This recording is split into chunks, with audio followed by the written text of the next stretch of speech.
Hello sports fans, welcome to Super Sports Central. Today, we're going to be going over my Week 2 UFL predictions. So last week in Week 1, I had a pretty good week because I went 3-1. But we'll get into my predictions for Week 2, and we'll start off with the game we have on Friday night, that being the Defenders at the Aviators. And we'll be having a live watch for this game starting by 8 p.m. Eastern Time on Friday, so I hope to see you guys there. But this is a really interesting game.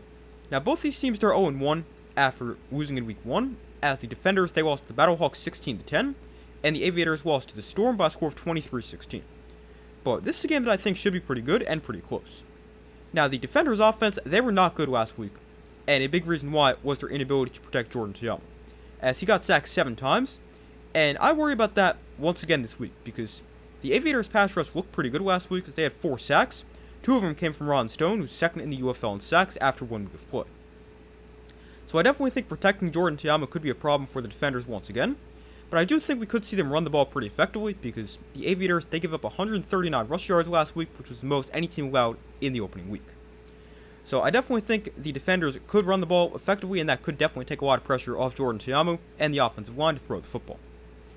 Now, on the other side, the offense for the Aviators, they were okay. They weren't great, they weren't terrible, but they looked a little bit better as the game went on, and they also ran the football pretty effectively. But they now face a Defenders defense that was pretty good last week, but was nothing amazing. But I have no idea who to take here, because on one hand, I really don't see the Defenders going 0-2 to start the year as the defending champs, and this is still a really good team, at least on paper. But on the other hand, I think the Aviators, they looked pretty solid last week on the road against the Storm.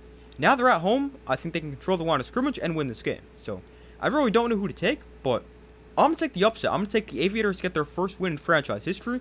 I think they control the line of scrimmage, I think they run the football effectively, I think they pressure Jordan Teamo, and I think the Aviators win their first game in franchise history by a score of 20-16, and the Defenders fall to 0-2 to start the year. Moving to the game on Saturday, we've got the Kings at the Storm. So this is a game between 2 expansion teams, and I think both teams played a pretty solid game in Week 1. Now the Storm obviously won and the Kings lost, but I still think both teams look pretty solid. And this is also a real interesting matchup. Now the Kings offense, they only scored 13 points, but they moved the ball pretty effectively, and Jason Bean threw the ball well.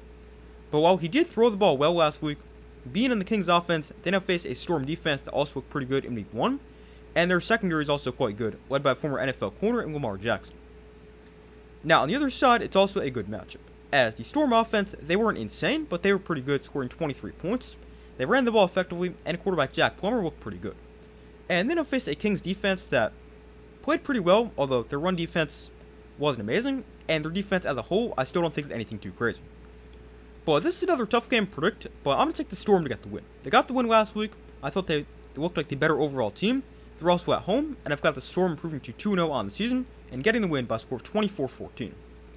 Up next, we've got the Stallions at the Gamblers on Sunday. So the Stallions, they're 1-0 after a win over the Kings last week, and they faced the Gamblers team that's 0-1 after they were destroyed by the Renegades. Now, with the Gamblers, they did look terrible last week. I'm not ready to completely give up on them just yet, because it was just 1 week, and a big problem for the Gamblers was quarterback, but after they made the switch to Hunter Deckers last week, the offense actually looked decent. Now, the Gamblers, they haven't released a depth chart yet for this week's game, but I would assume they're going to start Hunter Deckers because the offense at least did something when he was in a quarterback last week. And I definitely think Deckers could be a good starting quarterback in the UFL, and I think he could have a pretty good week, especially after having a full week of practice, taking reps with the first team offense. And on top of that, he also faced a Stallions pass defense that wasn't the greatest last week, as they allowed the 3rd most passing yards in Week 1. So I do think Hunter Deckers and the Gamblers offense could find success through the air. Now on the flip side, the offense for the Stallions, they weren't the greatest as they scored just 15 points, but this Stallions offense is still really good, and I think they should play well against a bad Gamblers defense, or at least a Gamblers defense that was awful last week, as they allowed 36 points and over 350 passing yards. But I think the Stallions offense will play better this week. I think they're going to score quite a few points, and I'm going to take the Stallions to get the win in a higher scoring game, as they're just the better overall team, and I've got them with the win by a score of 28-20. Although, I wouldn't completely write off the Gamblers in this game, because they're at home, and this is a Houston team that has given the Stallions some problems in the past, but I do think the Stallions end up with the win. And moving to our final game in Week 2, we've got the Battlehawks at the Renegades. And this game's randomly on a Tuesday night. Now, I have no idea why this game's on Tuesday. I think it's because they don't want to compete with the National Championship game on a Monday night, but I'm also not quite sure why you can't just put it Saturday or Sunday. But I'm also not complaining about having a football game on a Tuesday night when we usually have nothing. And this should also be a pretty good game. because both these teams, they're 1-0, and looked pretty good in week 1. And this is also a great matchup with the Renegades offense looked great against the Battlehawks defense that also looked great. Because the Renegades offense, they were insane with 36 points, and Austin Reed threw for over 370 yards in his first start. But while the Renegades offense, they looked good, so did the Battlehawks defense. As they allowed just 10 points, they got 7 sacks, and forced a couple turnovers. And this is a Battlehawks defense that looks like they might be the best defense in the UFL.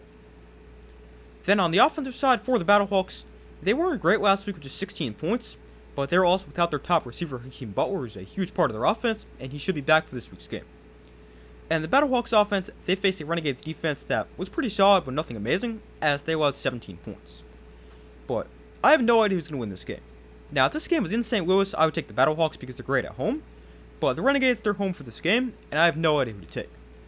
I'm going to take the Renegades because they're at home, and their offense was so good last week I trust them to score even against a great defense, but I'm not very confident in this pick, but I'll take the Renegades by a score of 23-19. But those are my Week 2 UFL predictions. Thank you guys for watching. Be sure to like the video, subscribe, turn notifications. I do my best to post it as often as possible. Be sure to check out the community tab of my channel, where you guys can vote on who you think win this week's games. But thank you for watching. I do my best to post it as often as possible, and I will see you in the next video.